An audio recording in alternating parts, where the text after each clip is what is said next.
नमस्कार दोस्तों, फिर एक बार स्वागत है आपका आर ओ की विशेष श्रृंखला में 10 के दम के साथ।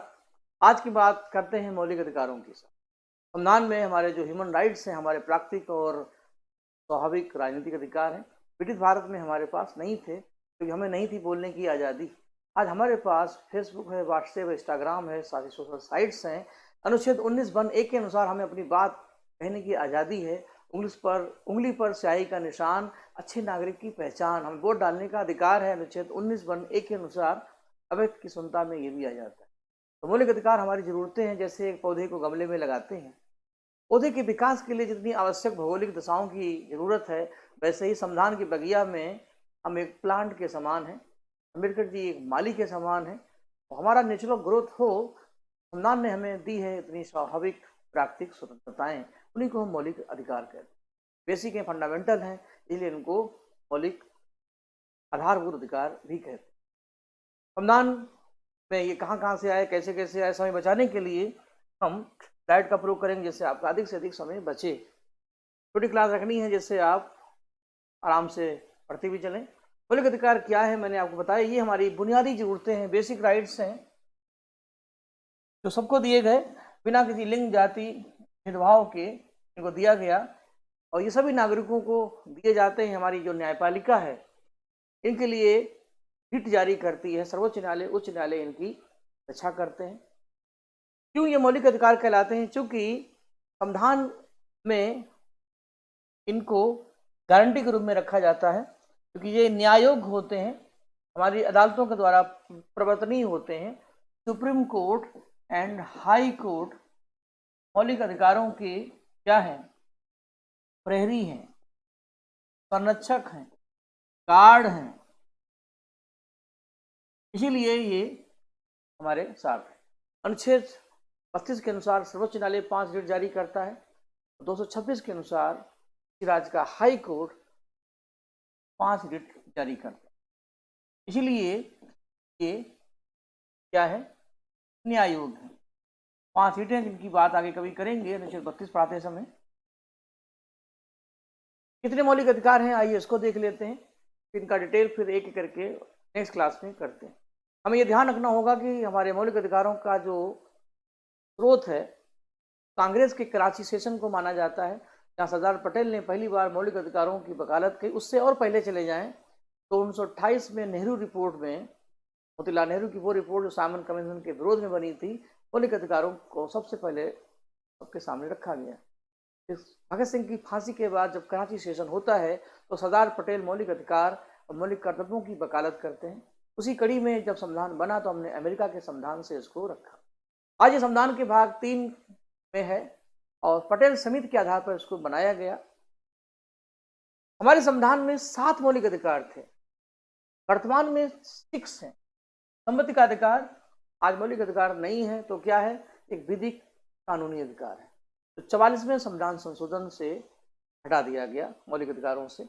बाकी के जो हैं आपको इनका क्रम आना चाहिए। एग्जाम में जो प्रश्न पूछे जाएंगे, ये ध्यान रखना कि सबसे पहले है हमें समानता की आज़ादी, फिर है स्वतंत्रता, तीसरे नंबर पे आता है शोषण, धर्म की बात नंबर 4 पर करेंगे, संस्कृति और शिक्षा संबंधी अधिकार नंबर 5 पर है, और जो उपचार हैं वो नंबर 6 पर है। यानी मौलिक अधिकारों का सही क्रम होगा, सबसे पहले समानता, फिर स्वतंत्रता, फिर शोषण, धर्म, संस्कृति, उपचार। इस तरीके से जिनके कोड हैं ध्यान रखें। फिर कहाँ से कहाँ तक है? 14 से 18 में समानता है, 19 से 22 में स्वतंत्रता है, 23 से 24 में शोषण है, 25 से 28 में धर्म है, 29-30 में संस्कृति, 32 में उपचार। ये इनका क्रम होगा। अब 14 से 18 में कौन कौन सी समानताएं हैं, कौन कौन स्वतंत्रताएं हैं, इनको हम नेक्स्ट क्लास में पढ़ाएंगे, लेकिन कहिए तो मैं रिवाइज कर देता हूँ। आपका काम केवल इतना है, जो भी आपके पास बुक्स हैं तो उसमें इनका जो कीवर्ड्स है वो निकाल लें।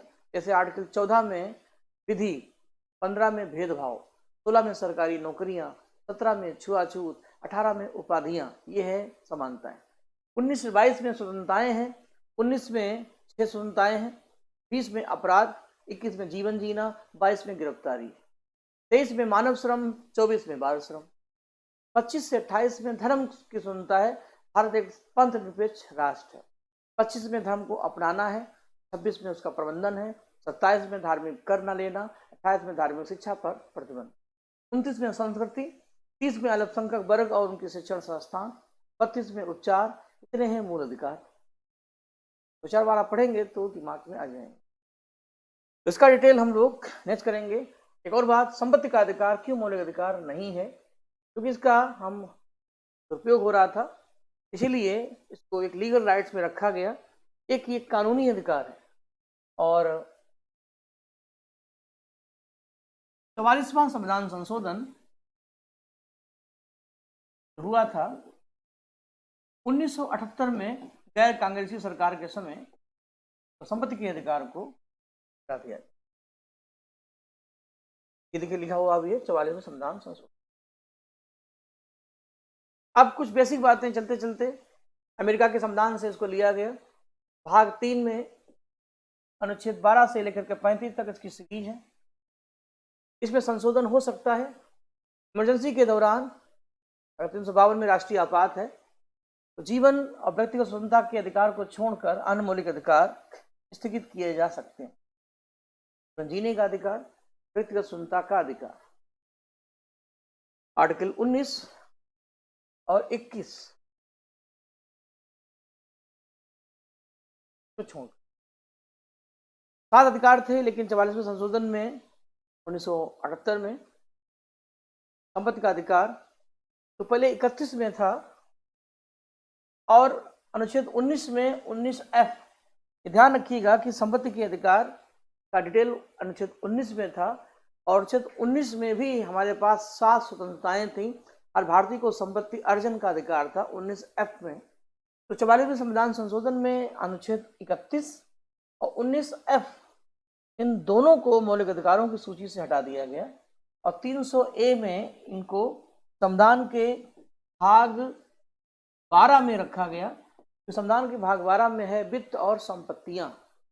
तो भाग 12 में आज ये 300A में संपत्ति का अधिकार एक विधिक अधिकार के रूप में, पहले ये मौलिक अधिकार था। एक क्वेश्चन पूछा जाएगा, बहुत प्यारा क्वेश्चन, कि 44वें संविधान संशोधन के द्वारा कौन से मौलिक अधिकार स्थगित किए गए, हटाए गए? तो ध्यान रखना 31 और 19F।